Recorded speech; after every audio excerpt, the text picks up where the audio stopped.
An elderly woman passed away without leaving a will. When her greedy daughter went to claim the inheritance, she was shocked when the lawyer told her that the afternoon sun filtered through the tall windows of the chapel, gently illuminating the altar covered in flowers. The candle shadows flickered, casting a warm light on the faces of the attendees. However, despite the solemn and emotional atmosphere, Casey felt completely detached from everything happening around her. Charlotte's funeral had gathered many people touched by her generosity, dedication to the community, and tireless work in the foundation she had created to help those in need. In the small hall, the chairs were filled with friends, family, and volunteers who had worked alongside Charlotte over the years. There were tears mingled with laughter, heartfelt memories, and words of gratitude for the life of a woman who, for many, had been a beacon of hope. However, among everyone present, Casey couldn't take her eyes off her mother. Charlotte and she had always had a distant relationship, one marked by resentment and differences. While Casey had longed for her mother's attention as a child, she always felt that Charlotte was more interested in helping others than in caring for her.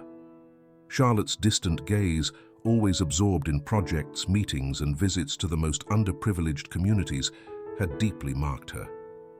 Why wasn't I enough? Casey asked herself as she watched her mother's lifeless face in the casket, almost emotionless. Casey, dressed in her impeccable black suit and high heels, stood apart from the others, like an uncomfortable observer.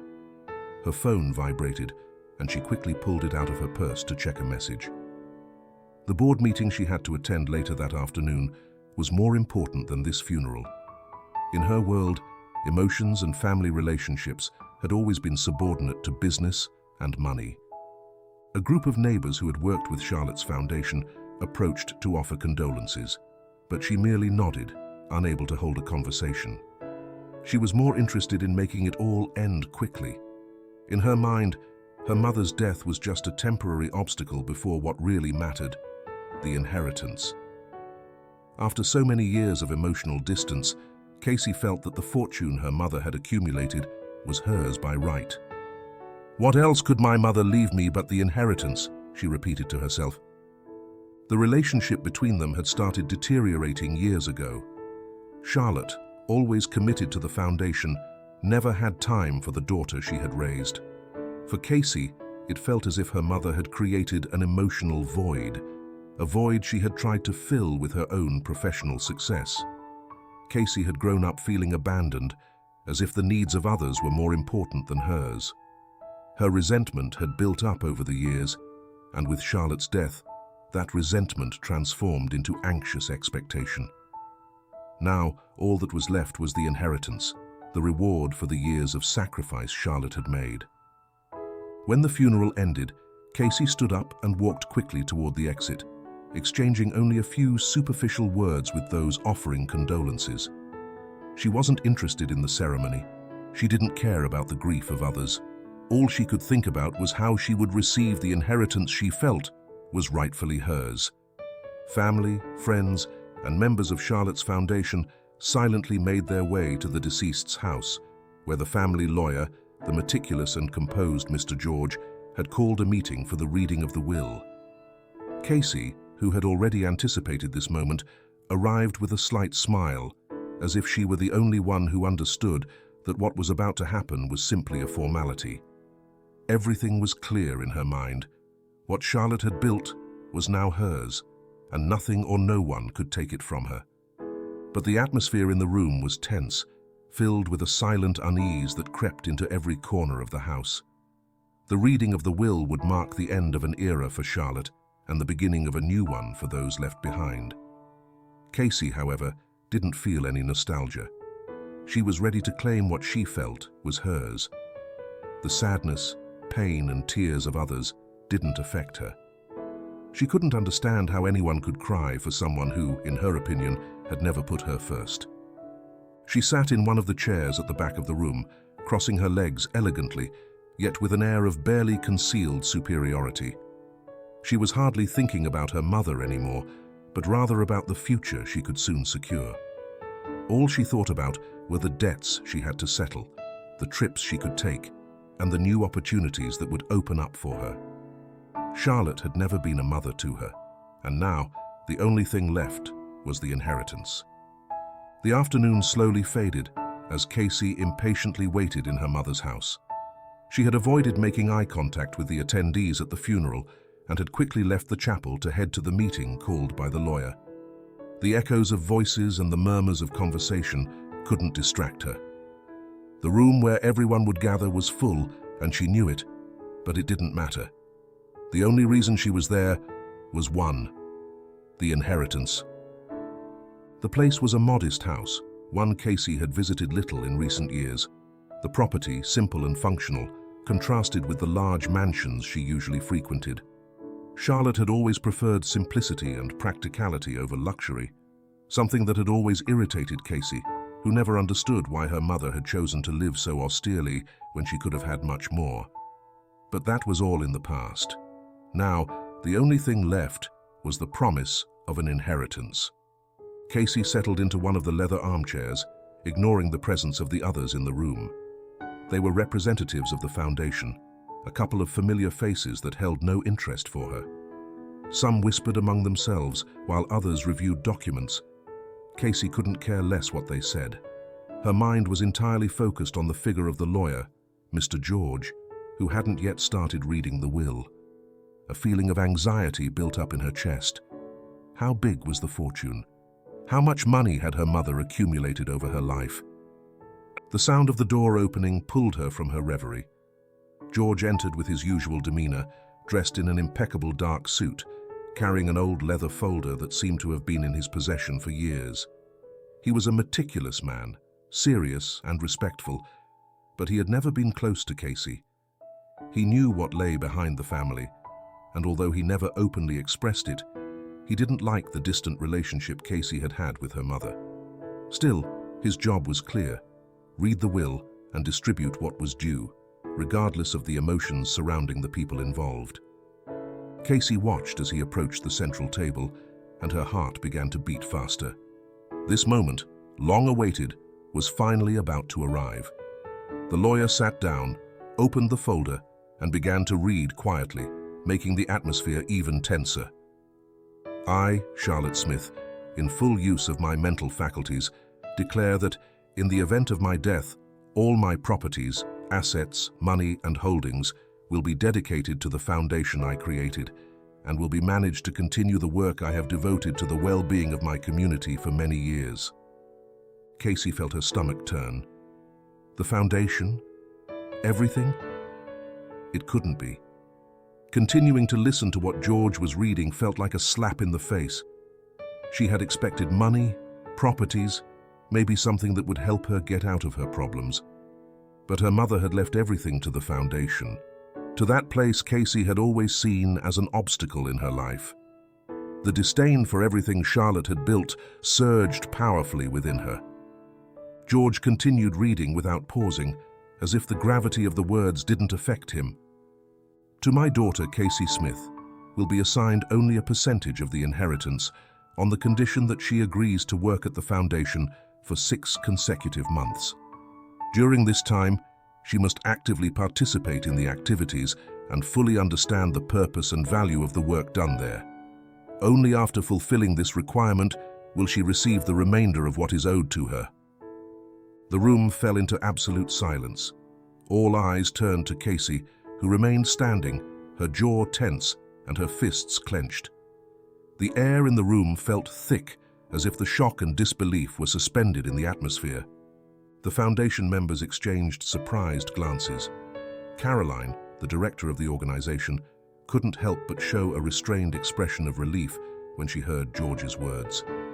Casey, on the other hand, was furious.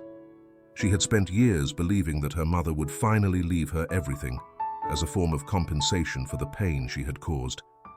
But instead, Charlotte had decided that her daughter would have to earn what she felt should have been hers from the beginning. "Is that it?" Casey asked, a mix of disbelief and anger in her voice. "Is that all I get from her? 6 months working at that miserable place?" George, with a calm voice, looked at her steadily, knowing that what was happening was an emotional shock for the daughter of his late client. However, he couldn't change what the will stated. "Yes, Casey," he replied. "That is what your mother clearly established in her will. There's no more." Casey, unable to hide her rage, abruptly stood up from the chair and began to pace back and forth, her heels clicking on the floor with every step. The murmurs among the foundation members grew, but she didn't hear them. She was too absorbed in the humiliation she felt. She had been left empty-handed. "This is madness," she muttered to herself. In her mind, the anger turned into desperation. She had lost her job months ago, her recent divorce had left her without resources, and now her mother was imposing this ridiculous test as if she needed to learn some lesson in humility. Casey felt betrayed. It had all been for nothing. Why hadn't her mother left her everything right away? She had sacrificed so much for that woman, and for that foundation she never understood, and now she had to earn her share.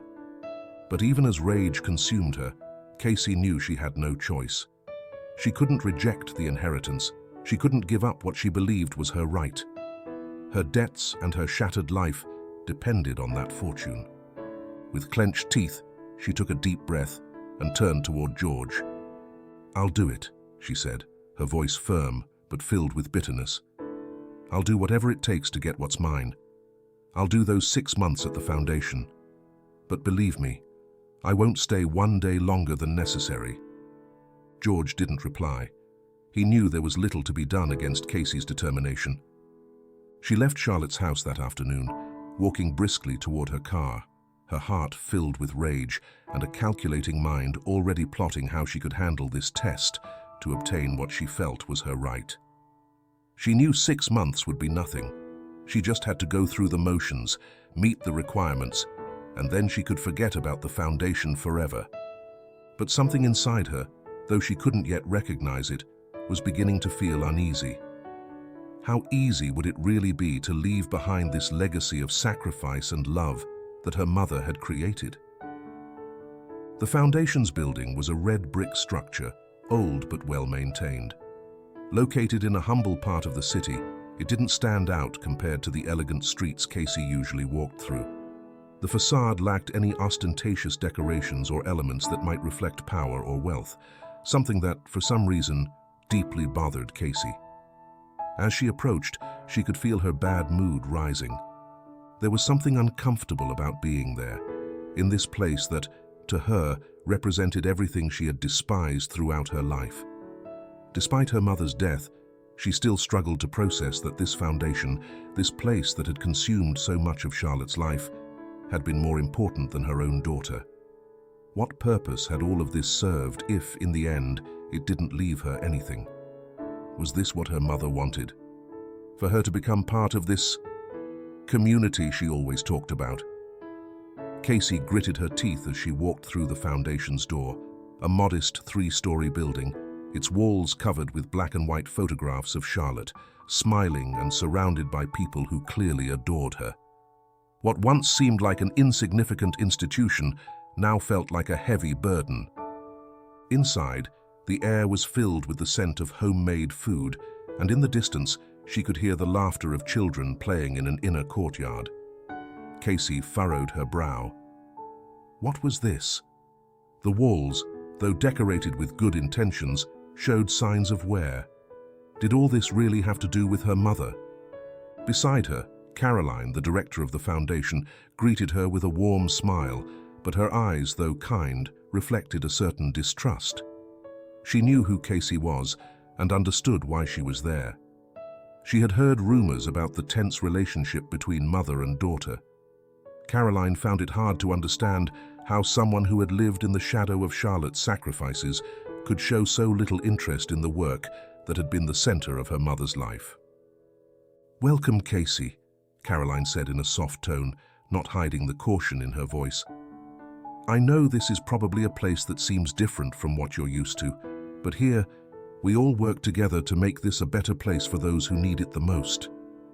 Casey simply nodded, her gaze cold and distant. She was there only because she had no other choice. All she felt was that she had arrived at a place that didn't belong to her, and discomfort completely consumed her. The tour Caroline gave her through the facilities didn't interest her in the slightest, but she endured it with the same dismissive attitude that had followed her all day.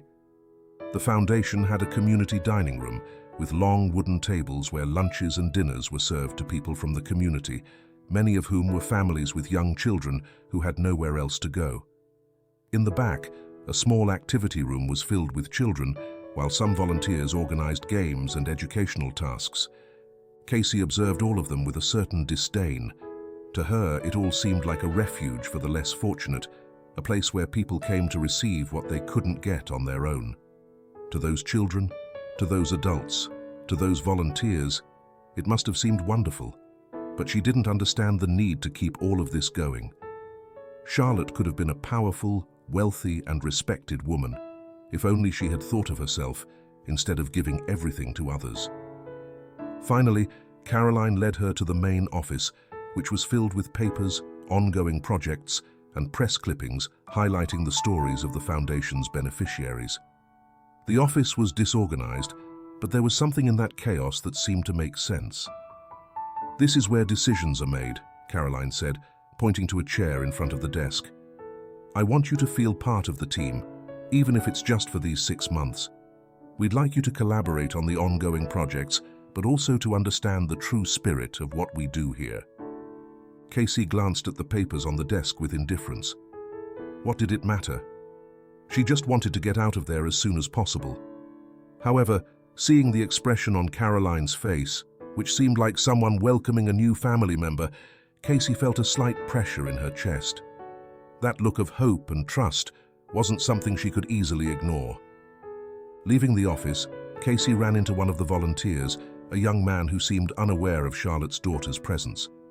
Matthew, as he introduced himself, was wearing a simple t-shirt and pants that showed signs of use, but his energy was contagious. "Casey, right?" he said with a smile, extending his hand. "Welcome. If you have any questions, you can count on me. Here, we all do everything." Matthew's politeness didn't soften the ice around Casey's heart. She barely returned his greeting, but something in the way Matthew moved, with a naturalness that wasn't forced, made her feel like an intruder in that place. Though she didn't show it, a slight discomfort began to spread through her. Throughout the day, the tasks she was assigned seemed simple: sorting clothes, organizing donations, and helping serve food in the dining room. At first, everything she did was half-heartedly.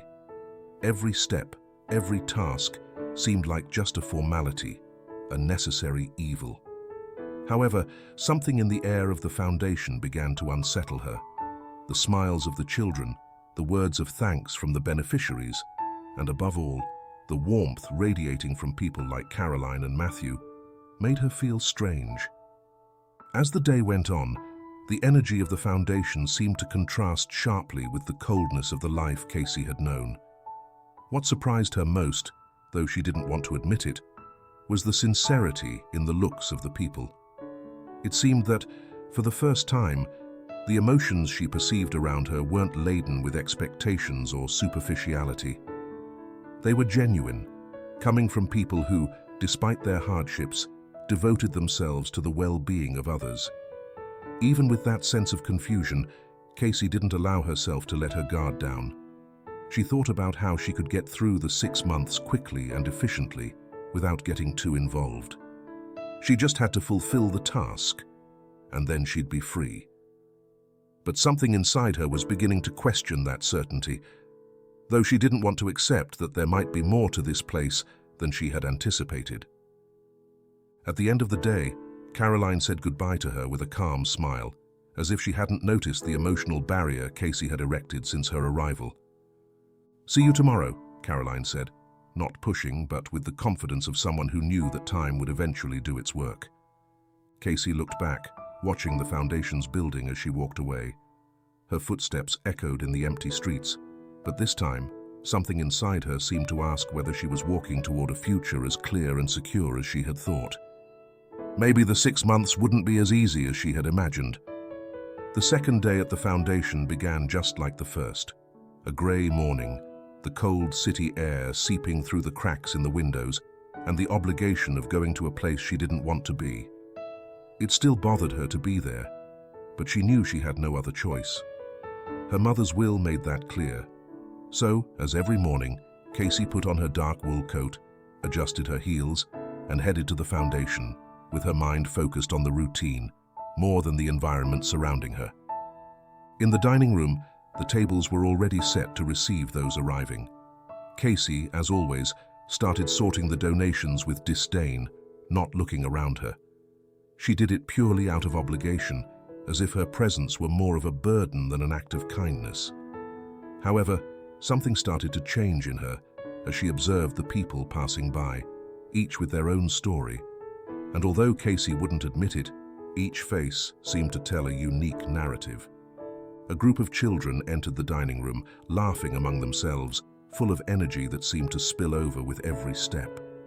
Casey watched them from the corner of her eye, her mind distracted by an internal discomfort she couldn't shake.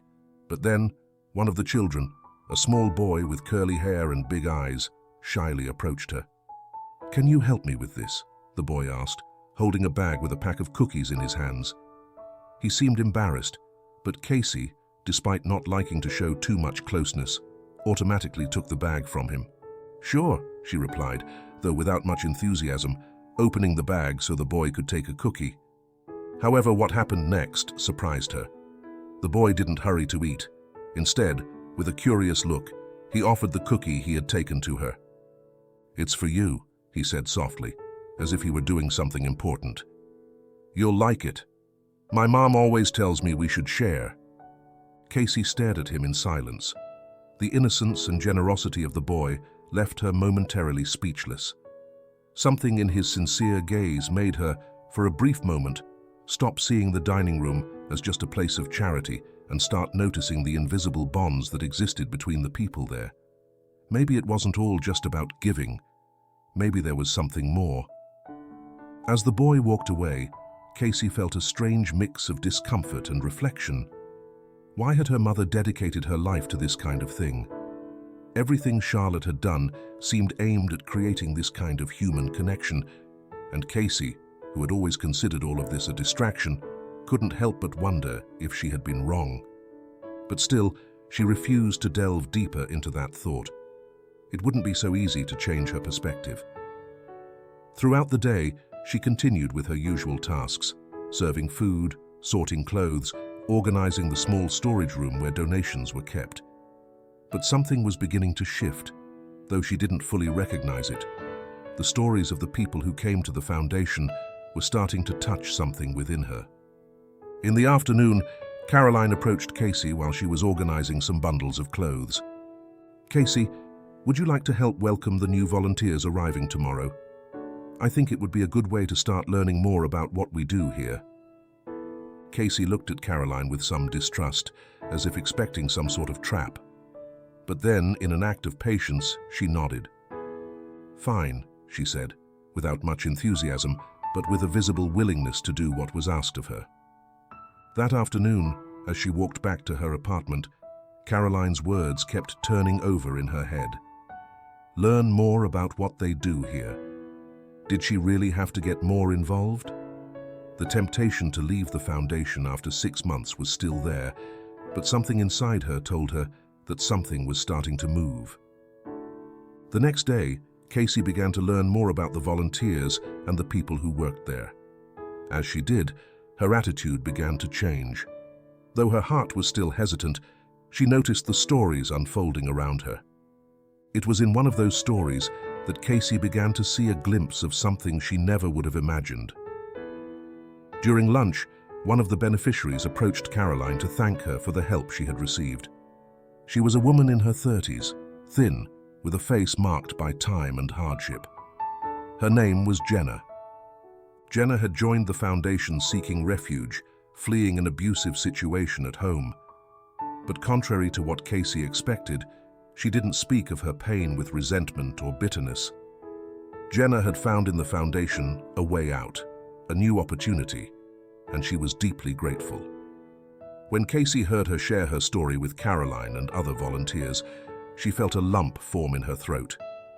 She didn't completely understand what she was feeling, but the calm with which Jenna recounted her story and the way she spoke of the foundation as a place of hope made Casey realize that maybe there was something in that space she hadn't understood before.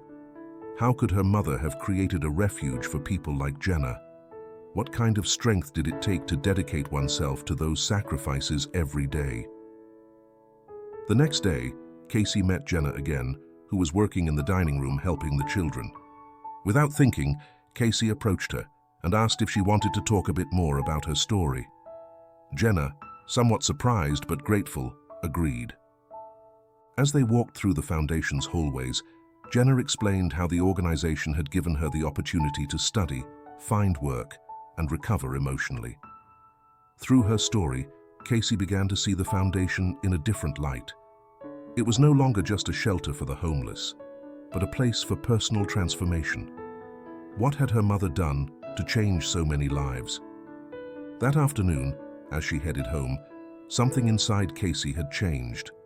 For the first time, her heart felt a little lighter, even though she didn't completely understand the depth of what she had started to discover. Although she still wasn't ready to fully accept her mother's legacy, the stories of people like Jenna were beginning to resonate deeply within her. Maybe, just maybe, there was something bigger than her greed and resentment. And though she wouldn't admit it, a question began to form in her mind. Could it be that her mother had been right all this time? The days at the foundation began to blur, as if time passed differently there. Casey found it difficult to balance her old life with what she was now experiencing. The first days had been a shock, and though she didn't tell herself this, she began to notice that something inside her was starting to change. There was something in the air at the foundation she couldn't ignore, something that had nothing to do with the worn walls or the lives that seemed to need more help than her own. Something deeper, like a brush of humanity that reached her, whether she wanted it to or not. Her routine became more monotonous, but also more intricate. In the first weeks, Casey had maintained her distant, almost mechanical attitude. She sorted clothes, served food, and organized events with cold efficiency, like any worker. But little by little, the warm atmosphere of the foundation began to infiltrate her heart, breaking down her armor. Still, Casey resisted accepting it. Why should she get more involved than necessary? She still thought the only thing she had to do was fulfill the required time, and then she could claim her part of the inheritance. But as the days passed, the emptiness she had felt at first began to become something more confusing. In the first weeks, it had been easy to maintain her indifference. But now, something told her her actions were starting to have an impact, and on some level, she knew it. The children who came to the dining room thanked her, the families benefiting from the donations greeted her, and the way some of the volunteers, especially Matthew, looked at her with a mixture of patience and challenge, began to make her question her own reasons for being there. That day, when Casey arrived early to help organize the dining room, she ran into Caroline, who asked her to attend a meeting with some of the beneficiaries who needed support for a community project. Caroline explained that it was a group of single mothers who were looking to start their own businesses but lacked the support and resources. Casey was too tired of everything to be very interested, but Caroline's hopeful look made her not completely reject the invitation. "It's a great opportunity for you to see the direct impact we can have on people's lives," Caroline said softly. Casey reluctantly nodded. She knew she couldn't keep showing indifference without jeopardizing the inheritance, but what she didn't expect was the intensity of what she experienced when she participated in the meeting. In the small activity room, the women sat around a table, enthusiastically discussing their ideas to generate income. Some talked about making crafts, others about selling homemade products. Casey observed them in silence, trying to stay on the sidelines. But soon, a woman with short hair and bright eyes turned to her. "Thank you, Mrs. Casey, for taking the time to listen. We know these ideas are difficult, but if anyone can help us take the first step, it's you. Charlotte was always there for us, and we hope you'll give us that same opportunity." Casey looked at her, surprised. "Charlotte? Was she talking about her mother? She stammered, unable to say anything coherent. The woman smiled kindly.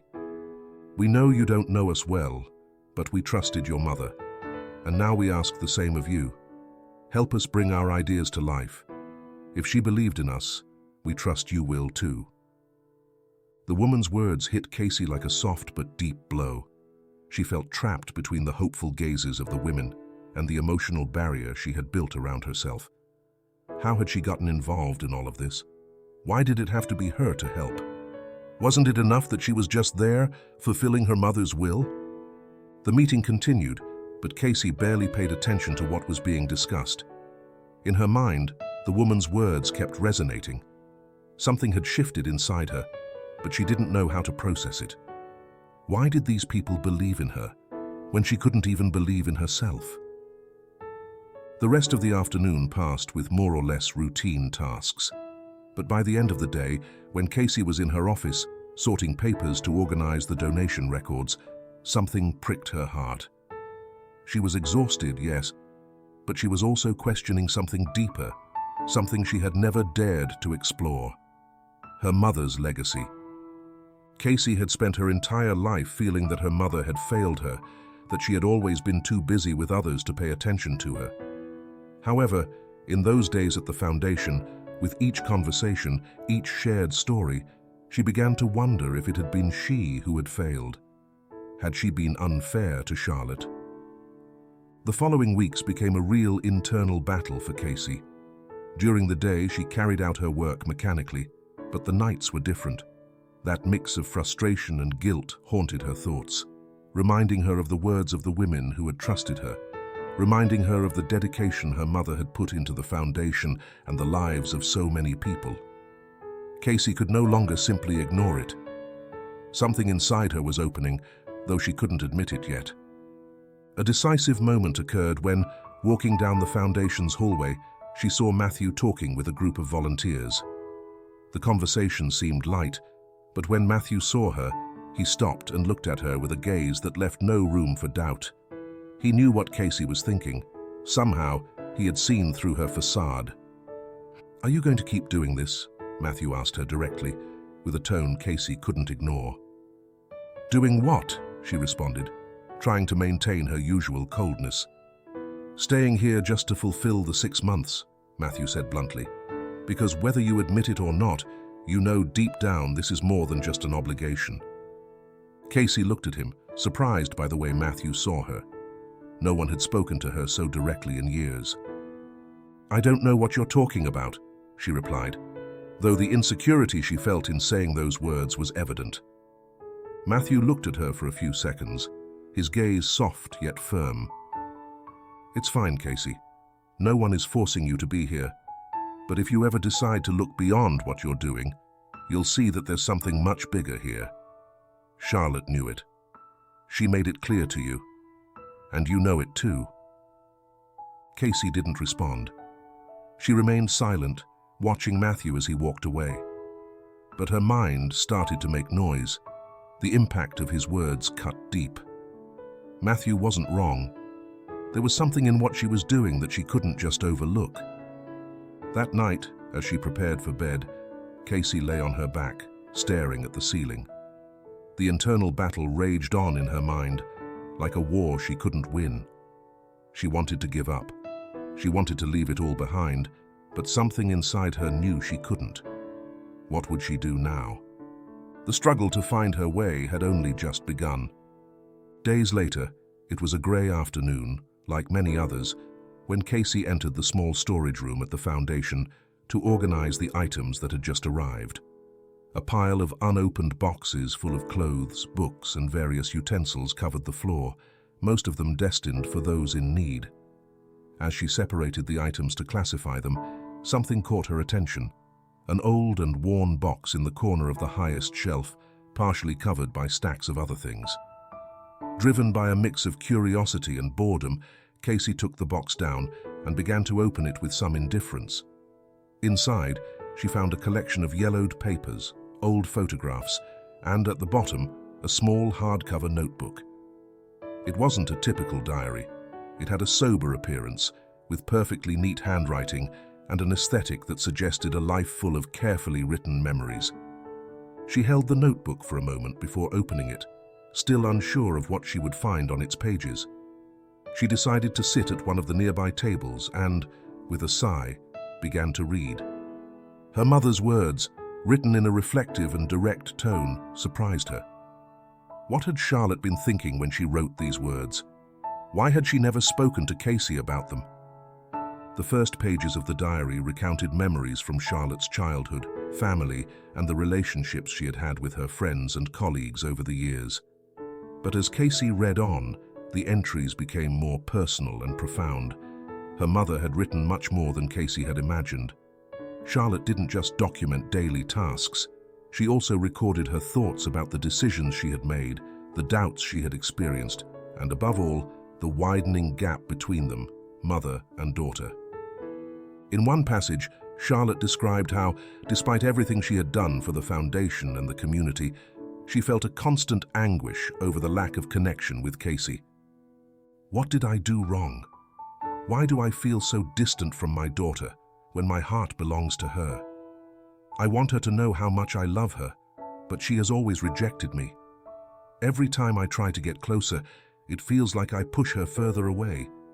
If I could go back, maybe I would have found a way to balance my life, but I fear it's too late. Reading those words, Casey felt a lump in her throat. She had never imagined her mother felt so much pain over their broken relationship. Why had she never talked to her about this? Why hadn't she let her into her life that way? As she turned the pages, Casey found more reflections in which her mother explained the reasons behind her sacrifices. Charlotte had felt that her purpose lay beyond the family. Her life, though dedicated to her daughter, had fully turned toward the well-being of others. Had that really been what she wanted? Casey knew her mother had made mistakes, that she hadn't been the ideal mother to her, but her decisions had always been driven by a deep desire to help others, to make a difference. I wonder if Casey will ever understand what I've done, what I've tried to do for her. I know she always thought I abandoned her, but that wasn't the case. I never left her. It's just that my love for her manifested differently, and maybe I didn't know how to explain it. As Casey read these words, she felt a wave of contradictory emotions wash over her. Why hadn't she seen this before?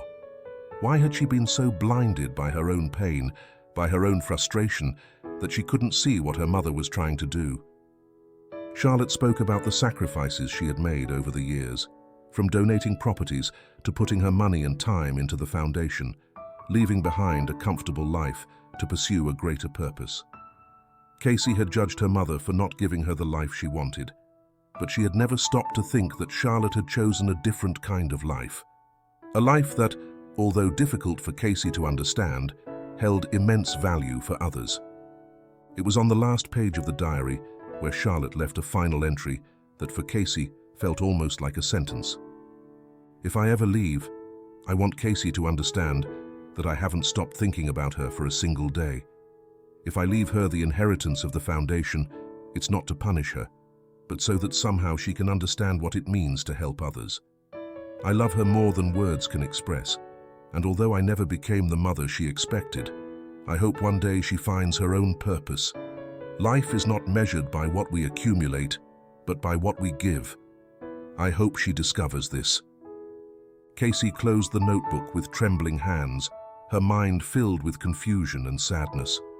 Her mother's face, as she had known it, now appeared in her mind in a different way. Charlotte had not only been a woman dedicated to the foundation and to others, but also a mother who had fought internally with the pain of not being enough for her daughter. A mother who had tried to reach Casey but hadn't found the right way. For the first time, Casey felt a pang of regret. How many times had she rejected that love? How many times had she blamed her mother for not being there when she needed her, without understanding that in reality she had always been there? In that moment, Casey understood that her mother's will hadn't been an act of punishment, but an opportunity for her to learn what Charlotte had lived. The foundation was not just a material legacy, it was a lesson in sacrifice, generosity, and purpose. And perhaps, For the first time in years, Casey felt that lesson beginning to sink deep into her heart.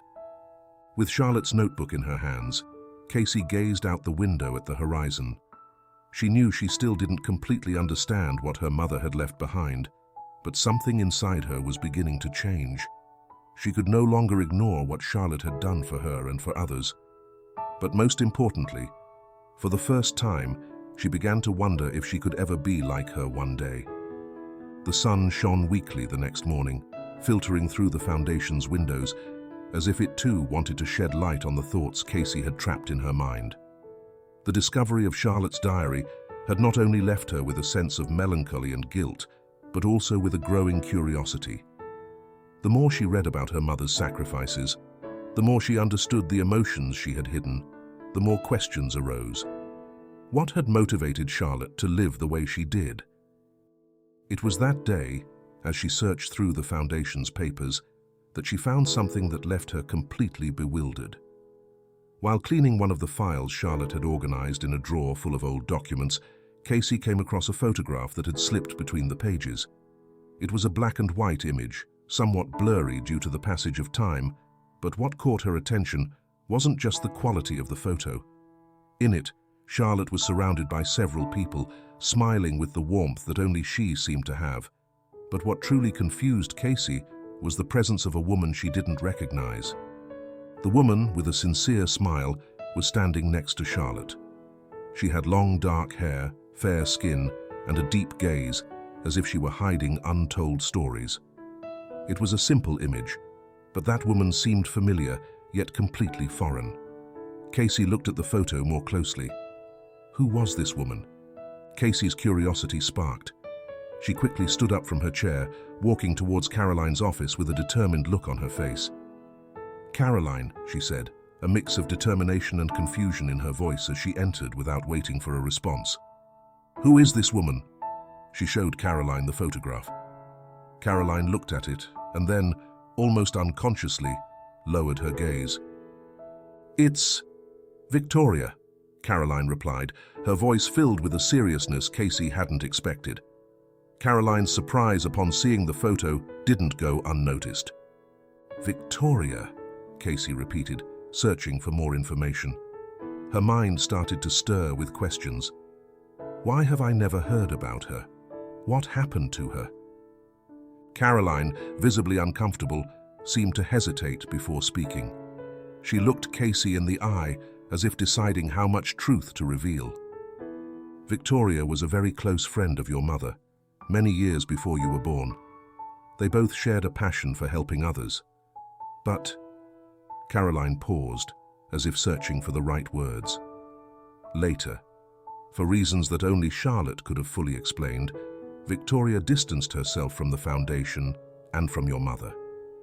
I never knew exactly what happened between them, but I can tell you that Charlotte always spoke of her fondly, even after they stopped seeing each other." Casey furrowed her brow, confused. Why had she never been told about Victoria? A friend so close, a woman so important in her mother's life, yet she had been completely ignored in Casey's life. She had never heard Victoria mentioned in the stories her mother shared with her. The idea of a friend who seemed so significant to her mother, who had vanished without explanation, intrigued her even more. "What happened between them?" Casey pressed, her words now full of a curiosity stronger than her previous annoyance. Caroline sighed deeply, giving the impression that there was something more she wasn't willing to share. "That, Casey, is something I can't explain. I also learned about her through your mother, but Charlotte was never clear about what happened between them. All I know is that Victoria stopped being part of the Foundation, and little by little, she distanced herself from everything that had to do with your mother." Casey felt as if everything she had learned so far was spiraling in circles, and the disappearance of Victoria only added to the mystery. Why had her mother chosen to hide her relationship with Victoria? Something told her that this wasn't just a simple broken friendship. Something much more complex had happened between the two women. That night, as she headed to her apartment, Casey couldn't stop thinking about everything Caroline had said. She had to know more about Victoria, about what had really happened between them. Was it possible that her mother had secrets so deep that she had never known? Determined to uncover the truth, Casey began looking for more information about Victoria. She sifted through documents in the Foundation's office, spoke to some of the former volunteers, and examined the photos Charlotte had left behind. But what intrigued her the most was the fact that, although there were many stories about the Foundation and about her mother, no one seemed to have clear details about the relationship with Victoria. One day, while at the Foundation, searching through the papers Charlotte had so carefully organized, Casey found an old letter. It wasn't a letter addressed to her, but to Charlotte, from an unknown sender. When she opened it, her eyes scanned the handwritten words, some of which were smudged, but still legible. "Charlotte, I know this is what you need, what you've been looking for, but I can't go on anymore. You and I both know our lives have taken different paths, and although I still love you deeply, I think it's time for you to continue on without me. The decisions you're making are no longer the same as mine, and while I've always supported you, I know what we've built here must be yours alone. I don't know if this is the best thing, but I feel like it's what has to be. With love, Victoria." The letter left Casey speechless. What did all of this mean? The pain in Victoria's words was palpable, and somehow it seemed that both of them had reached a point where their paths could no longer align. What had Charlotte done that made Victoria decide to walk away from everything they had built together? Casey felt that the mystery of Victoria was the key that could finally help her understand her mother. If she wanted to truly grasp the impact Charlotte had had on her life and on others, she needed to keep digging for answers about this lost friend. The weight of the revelations was overwhelming, but Casey could no longer ignore the desire to know more. What secrets did her mother have that were now so foreign to her? With Charlotte's notebook in hand and Victoria's letter running through her mind, Casey knew she had reached a point of no return. Her mother had more stories than she had ever told, and perhaps now, as she was diving into her legacy, she would find answers that would forever change the way she saw her. It was an ordinary day at the Foundation, or so it seemed at first. Casey had arrived early to help with organizing the events the Foundation was preparing for the week, but the routine was interrupted when a familiar figure burst into the dining room with chaotic energy that quickly captured everyone's attention. It was a middle-aged woman, her face marked by exhaustion and desperation. She was holding a worn-out folder, and her eyes reflected a mix of anger and distress. Her steps echoed loudly as she walked toward the center of the dining room, causing several volunteers to stop in their tracks.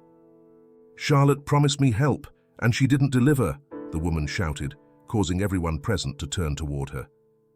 Casey, surprised by the scene, observed from her place. The woman didn't seem entirely sane, but her words weren't vague or disorganized. There was an intensity in her accusation that made her presence undeniable. Casey approached slowly, driven by a mix of curiosity and confusion. Caroline, who was nearby, tried to approach the woman calmly, but the woman brushed her off with a wave of her hand, without even looking at her. "I need to speak to Casey," she said, staring directly at Charlotte's daughter. Casey, bewildered, stepped closer hesitantly. "How does she know me?" Casey asked, searching for some context. The woman looked her in the eye with a mixture of resentment and anguish.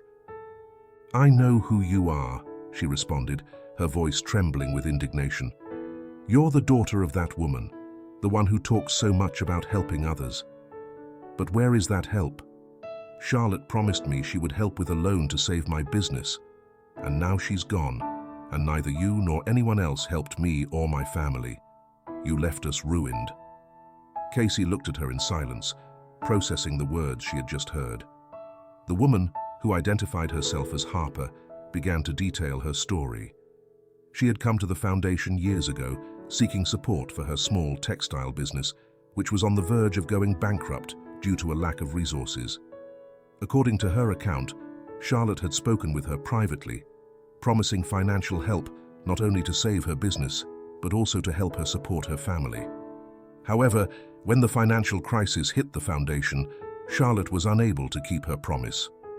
Harper explained how, despite Charlotte's good intentions, the foundation had to prioritize other projects, leaving people like her without the promised help. The frustration and resentment in her words were palpable, and Casey couldn't avoid feeling uncomfortable about the situation. But Casey tried to find a response, looking for the right words. "My mother always fought to help everyone. I didn't understand why she couldn't fulfill all the promises she made."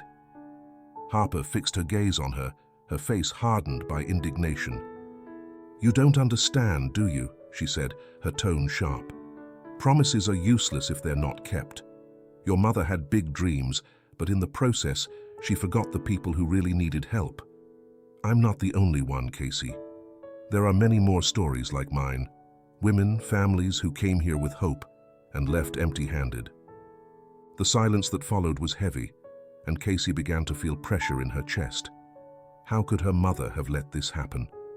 Although she understood the limitations of the foundation, the damage had already been done. Harper's words hit Casey hard. Something was crumbling in her mind. At that moment, Caroline approached Casey and Harper, trying to calm the situation, but things had already escalated too much.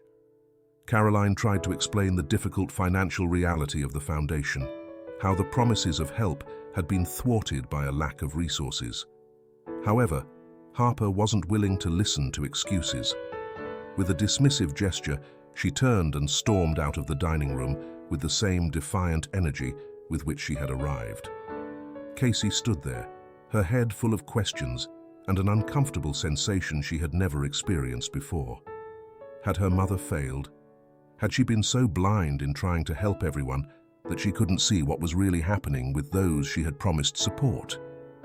Later, Casey found the foundation's loan records and dove into the documents.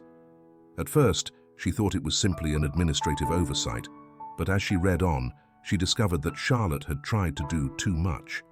She had granted loans to businesses like Harper's, but the funds were insufficient to cover all the needs. Some promises, like Harper's, couldn't be fulfilled due to a lack of resources. The image of her mother began to blur in Casey's mind. Charlotte, who had always been so firm, so determined, now seemed like a woman who had tried to take on too much. Was this what had brought the foundation to the brink of collapse? The rest of the afternoon passed with routine tasks, but the tension still weighed heavily on Casey. She could no longer think of her mother as the perfect woman she had idealized for so long. Charlotte had made mistakes, and her eagerness to help everyone had left many people behind. When Casey returned to her apartment that night, her mind was still racing. What should she do now? How could she reconcile the image of the generous mother she had always wanted her to be with the woman who had left behind wounded people, unintentionally? The confusion overwhelmed her. Could she learn something from this? Could she change her view of the foundation and what it represented? She knew she had to do something. The road ahead wouldn't be easy, and the foundation's situation required more than her mother had left behind, more than she had ever been willing to assume. What kind of leader should she be now? The crisis that had just erupted was only the beginning, and for the first time, Casey understood that the answers she was seeking weren't going to come easily. But she also knew she could no longer ignore the lessons her mother had left her. Charlotte had entrusted her with carrying on, correcting the mistakes, and building something greater than all of them. The responsibility she felt on her shoulders was no longer just about inheritance. Now, it was something deeper, something she couldn't escape. The days following the crisis at the foundation were an emotional roller coaster for Casey. Her confrontation with Harper had left a deep mark on her, and the revelation of her mother's unfulfilled promises weighed heavily on her conscience. Though she tried to carry on with her daily tasks, the atmosphere at the foundation had changed. The relationship between the team members had become more tense. Caroline, aware of the difficulties they were facing, seemed more exhausted than ever, and the volunteers, though still committed, began to notice the cracks that had formed in the foundation since Charlotte's death. Casey, for her part, began to experience an internal battle she couldn't ignore. In the first few days, She had tried to block out her feelings and move forward as if nothing had changed. But she couldn't avoid being pulled in by the emotions that arose every time she saw the Foundation's beneficiaries or heard volunteers talk about the sacrifices Charlotte had made. She had begun to realize that, though her mother had made mistakes, her legacy was far more complex and profound than she had ever imagined. However, what confused her the most was her growing relationship with Matthew. The young volunteer, who had watched her with a mix of distrust and disapproval from the beginning, seemed to have noticed a change in her. Casey was no longer the distant, uninterested woman who had come to the Foundation. Something inside her had transformed, but she still didn't know how to handle it. Matthew, always honest and direct, continued to challenge her, questioning her intentions and her lack of connection to the Foundation's true purpose. Yet, in his words, though often harsh, Casey began to recognize a truth she didn't want to face. He had been at the Foundation long before she had, and he had seen Charlotte's struggles and sacrifices from a perspective she hadn't understood. One afternoon, after a long day of work in the dining room, Casey was sitting in a corner, organizing some files. She had been thinking about the situation with Harper, about what she had said regarding her mother's unfulfilled promises and the pressure to make decisions that could fix things. It was a heavy responsibility, and she wasn't sure she had what it took to do it. It was at that moment that Matthew approached, his face serious, but not lacking the strange empathy Casey hadn't expected. He sat down across from her, as if waiting for her to say something, but she remained silent, staring at the papers. "Do you still think this is all about the inheritance?" Matthew asked directly, his tone not aggressive but filled with a challenging sincerity. Casey looked up, surprised by the question. She hadn't expected Matthew to confront her again, but something in his gaze made her want to respond. "I don't know," she finally replied, feeling the weight of her emotions catching up to her. "I'm here because I have to be. My mother made that clear in her will. But after everything that's happened, I'm not sure what I'm really doing. I don't know if I'm here because of my mother's legacy or just because I have an obligation to fulfill." Matthew watched her for a moment, as if evaluating her words. Then, instead of responding, he asked her another question. "Why are you so willing to ignore all the good your mother did?" Casey felt trapped by his words. She knew what he meant, but she didn't want to admit it. The conflict inside her wasn't just about the Foundation. It was about her relationship with her mother. She had been so focused on her own resentments for years that she had never looked beyond what she felt was lacking. "Because," Casey hesitated, feeling the words get stuck in her throat. "Because I never understood why she did it. Why did she leave me, her daughter aside? Why was she so focused on helping others when I needed her the most?" Matthew looked at her intently, and for a moment, Casey saw something in his expression she hadn't expected: understanding. "Your mother didn't leave you aside, Casey. Maybe she wasn't the perfect mother, but she was here, fighting for something bigger than herself. And yes, she made mistakes. We all do. But not everything she did was a mistake. And though you may not understand it now, what's happening here, in this Foundation, is the result of the life she chose to live." Casey took a deep breath, feeling the weight of his words. Matthew's words hit her like a wave, stirring something inside her that had been hidden for so long. Had she really seen her mother only through her own suffering? For the first time, she began to wonder if she had been unfair to her, if her frustration and resentment toward Charlotte had prevented her from seeing the true purpose of her life. "And what do you want me to do?" she asked, feeling vulnerable and confused. Matthew smiled, not with an arrogant expression, but with an almost paternal look, as if he understood that Casey was at a turning point.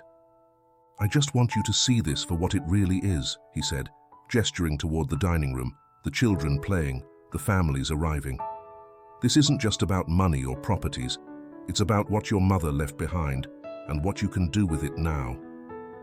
Matthew's words echoed in her mind. She couldn't ignore it, even though she still didn't know what to do with that revelation. Casey remained silent for a long while, processing what she had just heard. Could she really learn to see the foundation differently? That day, when she finally left for her apartment, Casey didn't feel the same heaviness she had felt in the previous weeks. Something had changed in her, something she couldn't fully understand yet, but that she could no longer ignore. The road to accepting her mother's legacy was going to be long, but for the first time, Casey was willing to walk it. The air was cool, but the atmosphere at the foundation buzzed with a frenetic energy.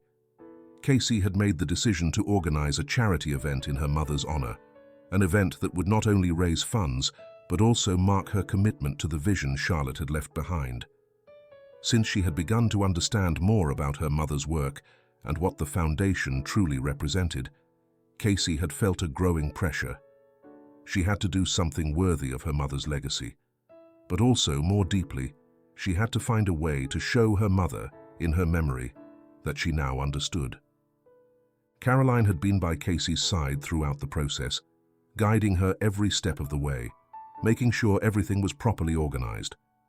Though Casey had experienced moments of doubt, she had come to understand how important this event was. It was the first real step toward integrating herself into the foundation and honoring Charlotte's memory in a way that wasn't just a symbolic gesture, but a deep commitment. The volunteers were working tirelessly to transform the foundation's main hall into a space worthy of the event. Long tables, decorated with fresh flowers and simple tablecloths, lined the room. The walls were adorned with photos of Charlotte, snapshots of her life, from the early foundation activities to the most emotional moments, with the people she had helped. Casey, who was so used to the luxurious gala events of her former life, now saw this modest hall as the perfect place to pay tribute to her mother. It was a place full of history, effort, and above all, love. Although Casey had been the organizer of the event, she never imagined what she would experience being there, seeing the people her mother had touched over the years. In the days leading up to the event, she had worked alongside Caroline and Matthew to coordinate donations, auctions, and speeches, but something in the atmosphere of the foundation had left her reflective. The stories of the volunteers, the smiles of the children, and the selfless attitude of everyone had made her realize something she had never stopped to think about. Her mother's legacy wasn't material. It was in what she had created, a network of people working together for the well-being of others. That was what Charlotte had truly built. The event began with a short speech from Caroline, who, with her warm voice, welcomed everyone present. But when it was Casey's turn, her heart started to race. She had prepared a structured speech, but as she stood in front of the crowd, something changed in her. She looked at the attendees, people looking at her with hope, some with gratitude, and many with a familiarity that felt comforting. These people, who had originally been just a mass of anonymous faces to Casey, now represented everything her mother had accomplished. Casey took a deep breath, and without following the script she had prepared, she began to speak from the heart. "I never thought I'd be here today, speaking about what my mother did for all of you. For a long time, I felt as though I was outside of this world, as if I didn't understand what she had dedicated her life to. I, who believed that material inheritance was the only important thing, never saw what her work truly meant. I never understood the sacrifice she made. But now, after being here, working alongside all of you, I realize that my mother's true legacy isn't in properties or money. Her legacy is in what she built. A community, a refuge for those who needed it the most."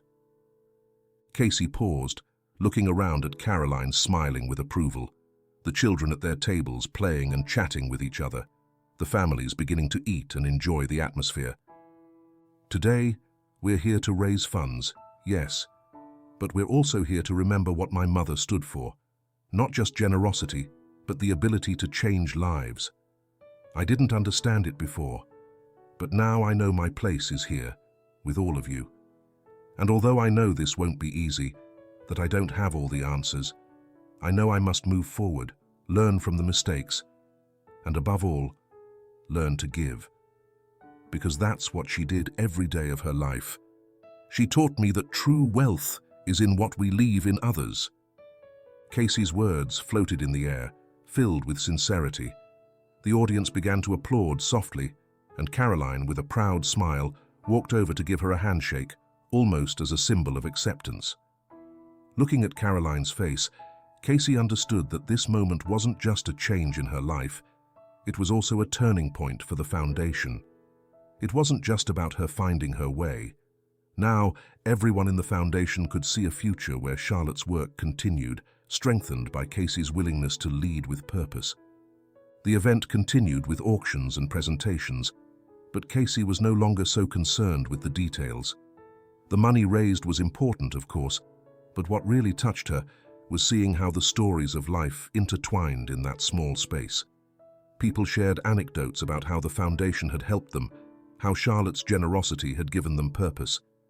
Through each story, Casey felt how a void inside her began to fill, a void created by years of resentment and disconnection. At the end of the night, when the last auction ended and the room began to empty, Casey stood in the center of the hall, watching how everything she had worked for had materialized before her eyes. In that moment, with the silence of the room surrounding her, something deep and warm took over her. She had taken the first step toward accepting what her mother had done and what she could now do. A group of the closest beneficiaries approached her, and in a gesture Casey never expected, they handed her a small plaque of appreciation. It was a simple wooden plaque, engraved with a quote that read, "True love is measured by what we leave in the lives of others."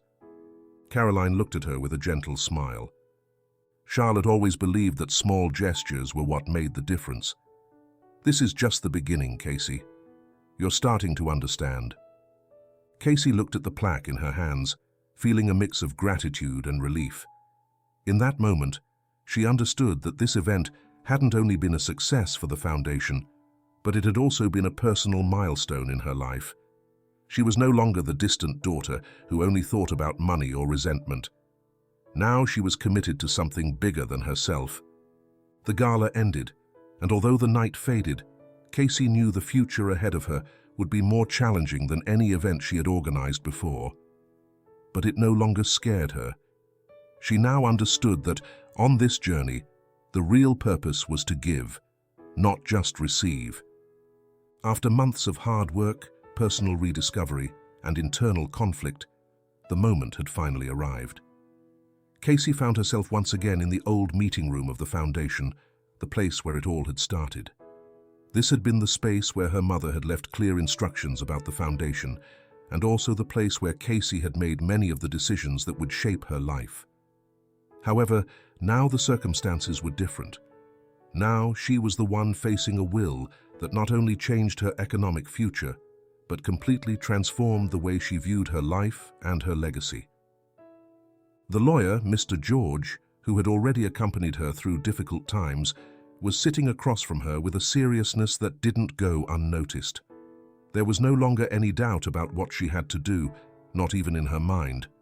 The envelope he held in his hands seemed heavy, as if the weight of everything that had happened was sealed within its folds. "Casey, this is the moment we've been waiting for," George said, his voice deep and solemn. "Your mother's will is clear. The legacy she has left, her wishes and hopes for you, are written here." Casey looked at him intently, but her thoughts were light years away from the will itself. The images of her mother, the foundation, and the recent charity event intertwined in her mind. Everything she had done until now seemed to have prepared her for this moment, though she still didn't know how she would feel about making the final decision. She had come a long way, but the last step was yet to be taken. George took the will out of the envelope with his usual precision, but Casey could see a slight tension in his face.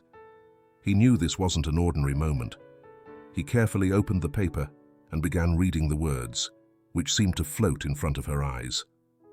Although she had heard them quietly in the weeks before, now the full meaning of those words hit her harder than ever. "To my daughter, Casey, I leave the last of my most valuable possessions, the will of my life. Everything I have worked for over the years, everything I have given, belongs to you. but not in the way you imagine. I leave you the foundation, the projects I have started, and the mission I have carried out. But there is a condition, that you take charge of it as a mother would.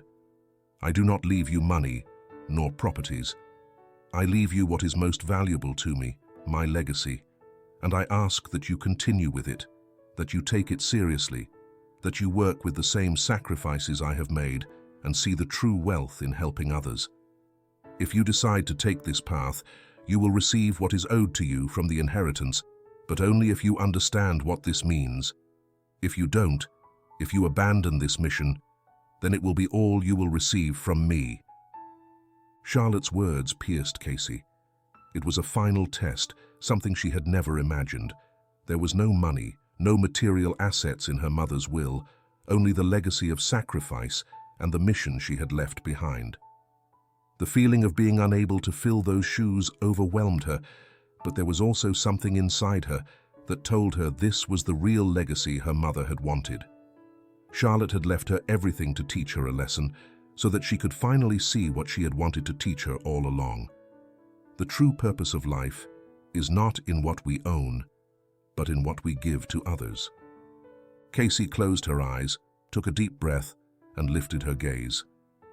I accept, she said finally, her words resonating with a clarity that even surprised herself. She wasn't just accepting what her mother had left behind, but also the challenge of continuing her work, of taking her place. She would do it, even though it wouldn't be easy, even though she still didn't fully understand everything it entailed. But something had changed in her, and she couldn't turn back. George looked at her with a slight smile, acknowledging that Casey had done what her mother had expected from her. It wasn't just about receiving a material inheritance, but about receiving a lesson that could change her life forever. I knew you would make the right decision, George said, as if, in some way, he were freeing her from the burden she had carried for so long. Casey stood up, with the weight of the will in her hands, but also with the weight of a renewed purpose. She didn't know how she would do it, or if she would be able to carry out everything her mother had built.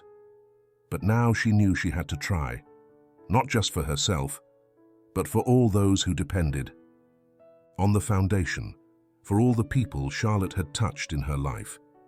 As she left the lawyer's office, the air felt fresher, clearer. The road wouldn't be easy, but finally, Casey felt ready to walk it. And perhaps for the first time in her life, she understood that this wasn't just a journey toward accepting the inheritance, but toward something much bigger, a journey toward service, toward giving what really matters. The sun was beginning to set, casting the sky in shades of orange and gold as Casey stepped out of George's office. She held her mother's will in one hand, and with the other, she gripped firmly the future she had chosen to embrace. She had spent so much time thinking that her life should move in a specific direction that the turn it had now taken felt almost surreal. But at the same time, she felt clearer, more at peace with herself than ever before. As she walked toward the small garden of the foundation, a feeling of fulfillment washed over her. The conversations of the volunteers, the sound of children playing in the yard, and the soft bustle of the dining room greeted her as never before. She was no longer a stranger here. This place, which had once seemed foreign, had become her home. That afternoon had marked a milestone in her life. She had accepted the responsibility of carrying on her mother's legacy, not just as an obligation, but as an opportunity for transformation. The foundation, which had once represented an uncomfortable place she felt forced to attend, was now the bridge to her own redemption. As she made her way to the dining room, Casey saw Caroline talking with some of the volunteers. Their gazes met, and Caroline smiled warmly. No words were needed. Caroline understood that Casey had taken the definitive step toward accepting what Charlotte had left behind. "You've done it," Caroline said straightforwardly as she approached her. "You understood, Casey. Now, we're all with you." Casey nodded. The reality of her words still deeply permeated her. She had taken the first step, and now there was nothing left but to move forward. She knew the road wouldn't be easy, but she felt ready. With the will in her hands, she had not only received a material inheritance, but also an emotional and moral inheritance, her mother's legacy. Days passed quickly. The foundation began to receive more attention after the charity event, and the funds raised started to be distributed strategically to continue the programs Charlotte had initiated. Casey, now fully involved in the foundation's operations, felt for the first time part of something bigger than herself. She was no longer just executing a plan. She was leading with a clear purpose. With every decision she made, with every project she pushed forward, Casey felt herself connecting more deeply with her mother's vision. She started to work closely with the volunteers, listening to their stories, getting to know the foundation's beneficiaries, and, more importantly, understanding the real needs of the community that had been the focus of Charlotte's life. It was hard work, but it was worth it. One afternoon, Casey found herself in the same place she had visited so many times, the small dining room where she had met so many people her mother had touched. This time, however, the atmosphere felt different. The conversations were livelier, children were laughing with the volunteers, and the flow of people seemed more organized. Casey had learned that it wasn't just about doing the work well, it was also about fostering a culture of belonging and trust. One of the families that had received financial help approached her. The mother, with bright eyes, handed her a small package wrapped in brown paper. "This is for you, Casey," she said with a grateful smile. "We don't have much, but what we have, we give with all our hearts." Casey, surprised by the gesture, accepted the package with trembling hands. She carefully unwrapped it and found a small ceramic figure, similar to the ones Charlotte had kept in her office. The figure, simple and small, depicted a child with arms extended toward the sky. The inscription on the base read, "Love is measured by what we leave in the lives of others." Casey smiled as she looked at the figure. It was the same message her mother had left her in her will, but now she completely understood it. True love, real purpose, was in giving without expecting anything in return. Time passed, and with each new challenge the foundation faced, Casey felt more confident in her role. With every action she took, she no longer did it out of obligation, but out of deep respect for what her mother had created. She no longer saw the foundation as a burden, but as an honor to protect. Her relationship with Matthew also changed. He, who had been so critical of her in the beginning, now saw her as a leader, someone committed to the cause. The two began working together more closely, and although they still had disagreements, the communication became much more open and respectful. As time went on, Casey also found ways to honor Charlotte's memory in her personal life.